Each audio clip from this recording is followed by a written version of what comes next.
আমাদের পৃথিবীতে এমন 5টি প্রাণী আছে যাদের চোখের জল ফেলানো মানে সাক্ষাৎ বিপদ। জানেন এখানে কোন প্রাণীদের কথা বলেছেন সুলাইমান আলাইহিস সালাম? আমাদের চারপাশে এমন কিছু প্রাণী আছে যাদের প্রতি মহান আল্লাহ তাআলার বিশেষ রহমত রয়েছে। এই নিরীহ প্রাণীদের কষ্ট দিলে বা তাদের প্রতি অবিচার করলে স্বয়ং আল্লাহ তাআলা অসন্তুষ্ট হন এবং এর ফল হতে পারে মারাত্মক। শুধু তাই নয়, এই প্রাণীগুলোর প্রতি দয়া দেখালে আল্লাহ খুশি হন এবং আমাদের জীবন সুখ ও সমৃদ্ধিতে ভরে ওঠে। হযরত সুলাইমান আলাইহিস সালাম, যিনি প্রাণীদের ভাষা বুঝতেন এবং তাদের সাথে কথা বলতে পারতেন, তিনি এই 5টি প্রাণীর বিশেষ মর্যাদা সম্পর্কে আমাদের জানিয়েছেন। এখন দেখে নিন সেই বিশেষ প্রাণীগুলো কারা। প্রথমেই আছে আল্লাহর নিকটতম প্রাণী কবুতর। কবুতরকে আল্লাহর নিকটতম প্রাণী হিসেবে বিবেচনা করা হয়। এটি নবীদের প্রতি অগাধ ভালোবাসা রাখে এবং অন্যান্য পাখিদের তুলনায় সবচেয়ে বেশি ইবাদত ও জিকির করে। কবুতর দীর্ঘ সময় ধরে উঠতে পারে এবং ঈগল পাখির হাত থেকে বাঁচার জন্য আকাশের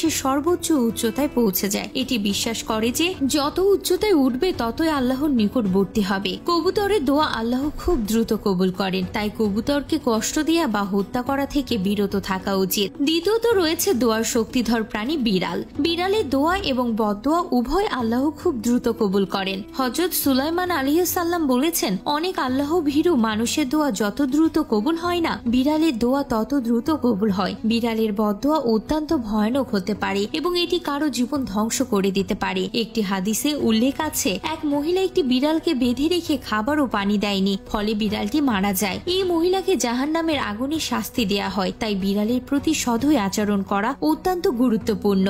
তৃতীয় স্থানে আছে আল্লাহর প্রিয় পাখি চুড়ই। চুড়ই পাখি আল্লাহর অত্যন্ত প্রিয়। এটি সকালে ঘুম থেকে উঠে আল্লাহর জিকির করে এবং আল্লাহর উপর পূর্ণ ভরসা রাখে। চুড়ই পাখি কখনো অতিরিক্ত খাবার সংগ্রহ করে না, বরং অন্য পাখিদের জন্য রেখে যায়। এটি বিশ্বাস করে যে আল্লাহই তার রিজিক দাতা। চুড়ই পাখির দোয়া আল্লাহ কবুল করেন এবং এর বদদোয়া অত্যন্ত ক্ষতিকর হতে পারে। তাই চুড়ই পাখিকে কষ্ট দেয়া থেকে বিরত থাকা উচিত। চতুর্থ জন হলো সবচেয়ে বিশ্বস্ত প্রাণী কুকুর। কুকুরকে অনেকেই নাপাক মনে করে, কিন্তু এটি আল্লাহর একটি বিশেষ সৃষ্টি। কোরআনে উল্লেখ আছে, আসহাবে কাহাফের কুকুরটি আল্লাহর নেক বান্দাদের সঙ্গী ছিল এবং জান্নাতে যাবে। কুকুরের বদদোয়া অত্যন্ত শক্তিশালী এবং এটি কারো জীবন ধ্বংস করে দিতে পারে। তবে কুকুরকে ঘরে রাখা নিষেধ, কারণ এদের লালা নাপাক। কুকুর পালন করা জায়েজ, তবে শুধুমাত্র পাহারা দেওয়ার উদ্দেশ্যে। কুকুরের প্রতি সদয় আচরণ করা উচিত এবং এটি হত্যা করা থেকে বিরত থাকা উচিত। সবশেষে রয়েছে ক্ষুদ্র আকারের ঐশ্বর্যময় প্রাণী পিঁপড়া। বিন্দু সমান প্রাণী এই পিঁপড়া, কিন্তু এর মর্যাদা অত্যন্ত উচ্চ।